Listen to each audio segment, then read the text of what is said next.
Hey, what's up guys? Welcome back. Kellen here with Droid Life. So I've got the OnePlus 3 here once again. Now I know our full review is out. We've given you reasons to buy one, showed you the first 10 things you should do if you have purchased one.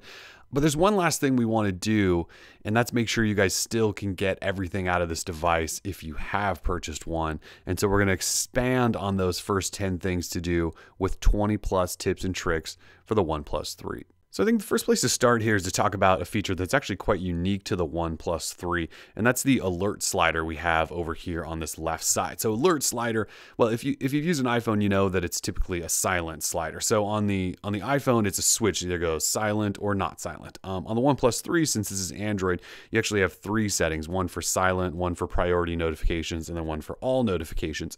And so in order to use this, and I'll show you on the screen here, right now it's in the all the way up position, which is actually silent. If we go to the middle position, you get priority notifications only. And if you go down all the way, that's all notifications. And then we slide back up, it goes into fully silent. So it's one of those unique features that I really love about OnePlus phones, because it allows you to, without having to do anything with your phone, go from all notifications to priority to silent if you want, and you get a little vibration each time you sort of flip that switch, so you kind of know that it's actually working. But it allows you to go silent, notifications, all notifications, priority, whatever you want to do, without interacting with your phone. So it's really just a handy feature, and they're really the only ones doing that. So definitely give that a look and just sort of figure out which rotation or order that's in there. The next thing I would say is Fingerprint Reader. We've talked about this a lot, but this phone does have a fingerprint reader. So you can just set your finger on there and it will unlock. It is a capacitive style button, so you don't have to click anything or press anything in order to unlock your phone. You just set your thumb on there, or if you've got your fingers, you can set those on there as long as they're learned as well. To set that up, this is pretty self-explanatory, but you go into settings, scroll all the way down to security and fingerprint, tap on that, tap on fingerprints here. If you have a pattern or something, you'll have to enter that, add a fingerprint, walk through the process. Not really much, but definitely set that up. It's just a security and a convenience factor because that is a capacitive button. Outside of that, I would say we should learn some of the different display modes. And I typically have both of these turned on, but what I'm talking about is in display settings, there is an ambient mode and a proximity wake mode. So ambient display or proximity wake. So ambient display, if notifications come into your phone, the screen will sort of light up and show you in a black and white format that you have notifications. It'll also show you the time, and then you can interact with that if you want to. Google introduced this a couple of years ago on Nexus phones, and it is definitely in this phone as well. Proximity wake is sort of like Motorola's Moto display, where you can wave over your phone and get it to wake up. And it's definitely one of those things that might come in handy if you have your phone sitting on a desk a lot. So to show you how that works, we'll just set the phone down and you can wave over the top, assuming I can get it to work, and you can see clock lit up there. It also shows the current notifications I have. So I'll try to show you that one more time, and you can see that lights up. It also shows me current notifications, and I can then interact with it. See, just by touching on it, then it does interact with it. So just one more time so you know exactly how that works. You wave up towards the top where the proximity sensors are, gives you that black and white mode, and then just touching it lets you get right into using the phone.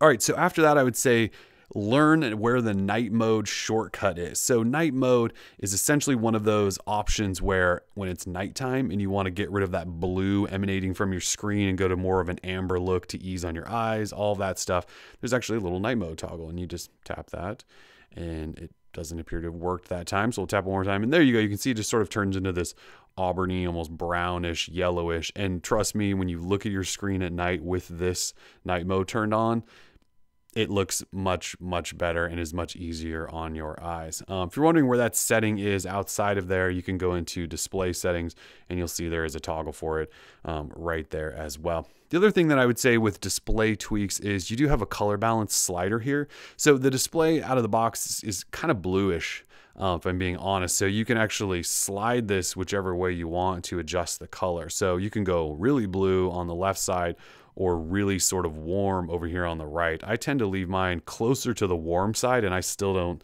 think that that's that warm and is a little bit bluish. So it's up to you, but this is a good way to tweak that so you can kind of adjust the display to your liking. So from changing the color balance, I would just back up and show you if we start scrolling down here into customization, you'll get an option called dark mode. Now, dark mode is exactly as it sounds. You can flip your phone from showing this sort of light skin everywhere to a darker skin. So you just tap that and it asks you, are you sure you want to do that? And you say yes, and then it flips everything to black. So it's really nice to use at night for sure, so that whenever you're in settings, this stuff isn't just blinding to you. One other cool thing in here is you can actually set the accent color. So when you're in dark mode, you can tweak that. So now I have sort of this red accent to show you where else you'll see that. You can see over here in some of these icons, if we swipe down the full settings toggles, you can see that slider is. So everywhere you would have an accent color, you now get that sort of color. So it's just an easy way to sort of get into dark mode. And then there's just that extra sort of icon there that you may want to take advantage of. Moving on though, there's also an option in here called status bar. And status bar, we're talking about the status bar up here where your notifications show and also your status bar icons. So for Wi-Fi and things like that. Now you can actually control these. You can turn these off and on. So the Bluetooth icon, if you have Bluetooth on all the time, but you don't necessarily need to see that icon all the time, you can tap that button and you'll see right there, it disappears. If you don't want to have like your Wi-Fi icon, you can make that disappear, although you probably do want that on. But you can make sure like the cast icon never shows up, or the hotspot icon never shows up, or your alarm icon never shows up. And so you can actually tweak all this stuff, even your do not disturb icons. So I would suggest playing with that, but obviously you don't want to get rid of cellular data and again, Wi-Fi and things like that. But there are some things there you can definitely customize. So I'm just going to stay in dark mode to give you a different view here. But the next thing I would suggest is going into buttons and sort of tweaking your setup. Now, you can either choose on-screen navigation or you can use the capacitive style buttons. You can see I'm using capacitive style, but if you want to switch to on-screen buttons, simple toggle there gives you on-screen buttons. Now, OnePlus 3, I've had the phone for basically since day one, and they've issued a couple of updates, but for whatever reason, the back button with your on-screen buttons active works about half the time, and it's a really frustrating experience. They haven't fixed that bug, although I would hope they would at some point in the future. So that is actually why I'm using the capacitive buttons. But either way, decide how you want to go there. You can swap buttons in here, turn your backlight off or on, things like that as well. From there, though, what I would suggest is start customizing how these buttons work. So you'll notice for each button, so you got home, recents, and back. And so home, recents over here, and back over here on the left. What you can do is double tap on them, long press them, and get them to do other things. So for example, I have the home button, double tap, launch the camera from anywhere. So now I have the camera up. I also have a long press on that set to make the phone go back to sleep. So kind of a neat little trick, but you can do that with everything. So the recents button, I don't have anything set up, but you can set those up to do actions, no actions, open your recents, your search assistant, turn off screen, open camera, voice. So it's not the most fully loaded list of options, but there are some options. And again, all three buttons have either double tap or long press in order to do some extra special things there. So the next thing I would then say is move on to this gestures area in settings. And this is gestures in terms of where you're, when you're on the lock screen with the screen off, some things you can do. So OnePlus has made it really easy to wake your phone, open the camera, turn on your flashlight, and even control your music. I have the music control turned off, but that's just, I'm just odd like that. So how this works is if you have gestures set up, you could draw a circle and that actually opens the camera. So you can see I didn't have to press a button or do anything like that. I just drew a circle and that opened the camera. Well, there's one for double tapping, which wakes up which wakes up your phone.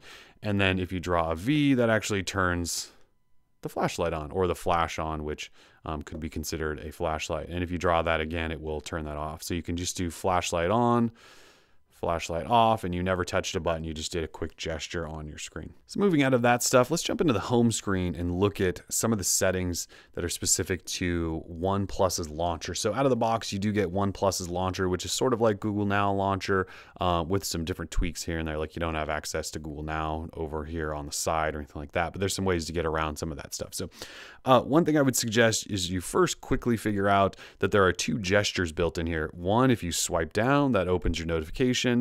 And one, if you swipe up, that actually does get you basically into Google Search or Google Now. And you can see the cursor does jump right into the box to allow you to quickly search. So again, that's swipe down if you want to view your notifications, or swipe up and that gets you into Google. From there, you can consider taking a look at this area, which OnePlus calls its shelf. So this does sort of take place of Google Now, but what it allows you to do is have this sort of custom page of app shortcuts and some of your favorite widgets and even some of your favorite contacts. So to customize this, you can do a couple of things. You can swipe this out, and that allows you to show weather, decide if you want to use Celsius or Fahrenheit, and you can refresh the weather. It's kind of weird that there's just a whole page for weather settings, but there is, and you can see right there it's showing up. In terms of other stuff, there is an option to write a memo. So I can say, this is awesome. And you can set a reminder if you want to see it later, or just click done and you can see it is there. To get rid of that though, you just long press and swipe this way, it deletes it. But it's just a quick way to add memos here and there if you want. Now, if you want to add something, you just hit this plus button and you'll see the option for widget. And basically you just go through and find something like, say, Google Sound Search, tap on that, and it then adds it to your list. You can tap those then and drag things around and rearrange most of this stuff. So you can kind of set it up however you want. I'm not a huge fan of the shelf, but it is useful in some ways, especially like if you don't want to have a bunch of widgets out here, you wouldn't mind having them here. There's an option there for, you know, like controlling your music or something like that. If we long press, we do get into settings menu. So there's a couple of things in here. You'll see some options here. 1X, I believe, deletes the whole, or it wipes out the whole screen. So if you do just want to clean something out completely, you can do that. The other option is, let's say you have some icons that are all over the place. If I tap that, that does just automatically arrange everything. So if you had a whole bunch of icons on there, they're kind of looking ugly and out of place, tap that button and it will make that happen. If we jump in here, you do have wallpapers and widgets. You guys know how that works, but there is a customize option here. And because that, I'm actually going to go back in here and turn dark mode off so you guys can start seeing exactly what I'm doing here again. So we'll go back home, touch this, and if we go into customize, this is where you get some interesting stuff. So you can turn that shelf on or off if you want. There is the quick search and quick notifications gestures I showed you. You can turn all of that stuff off if you want on this first page. And yes, first page, because if we swipe this way, you'll get to another page. On this page, it basically just allows you to customize the Google search bar up top. So you can see right now it's the white multicolored Google. You can go with that sort of more transparent look. Or you could just completely take it away altogether. If we swipe this way, we'll get into icons, which I'll come back to in a second. If you go to the last page, you can actually rearrange the app drawer if you want. So you can go with a 3-column look that spreads apps out a little bit. 4-column is the standard, or large they call it, which is really packing it in, 5-column layout there. Kind of up to you how you want that to look.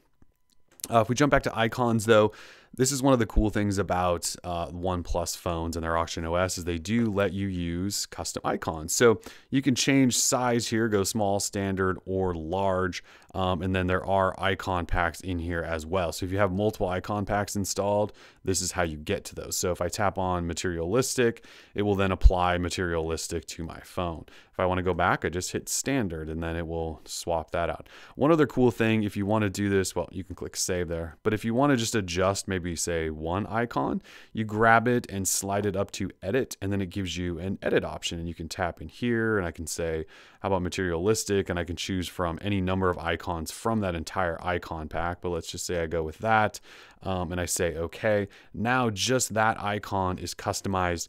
And so it may not match the rest of the stuff, but maybe you have an Instagram icon you like better than the stock one or something like that. Then to get it back to being normal, you just drag that back up to edit, hit the reset button, and it does reset it everywhere. From there, let's just swipe back down the quick setting or quick toggles, quick tiles, whatever you want to call them, area, and just understand that you can edit this. And OnePlus is one of the first companies to allow you to edit these things. And to show you that, you just swipe it down. There's a little pen button there, a pencil button. You tap that, it allows you to edit. You can drag these things around by long pressing and rearrange them however you see fit. If you don't want them to show up, I'll actually show you. There are 3 down here that I've taken away. And in order to take those away, you just tap on them and then they get blacked out. And that's why you can't really see them. And then they just won't show up at all. But again, rearrange that, black things out if you don't want them. And then there's actually a save button up here. There's also a refresh button up here that'll sort of bring it back to its default setting. But if you go save, that will save that. Obviously, you can adjust brightness on the fly up there as well. So some stuff up there that I would definitely get familiar with. This next tip is just sort of a general Android tip on most phones. It's how to quickly uninstall apps. So if you're in your app drawer and you see an app that you no longer want installed, like let's say Ampere. You just grab, long press, keep holding on that, and you'll notice there's an option up here to uninstall. So you just drag that up there. It says, do you want to uninstall? And you click OK, and it uninstalls. And you didn't have to go into Google Play. You didn't have to go into app settings or anything like that. It just sort of lets you quickly whip through those. The next thing I would say is set up the OK Google command to happen from anywhere.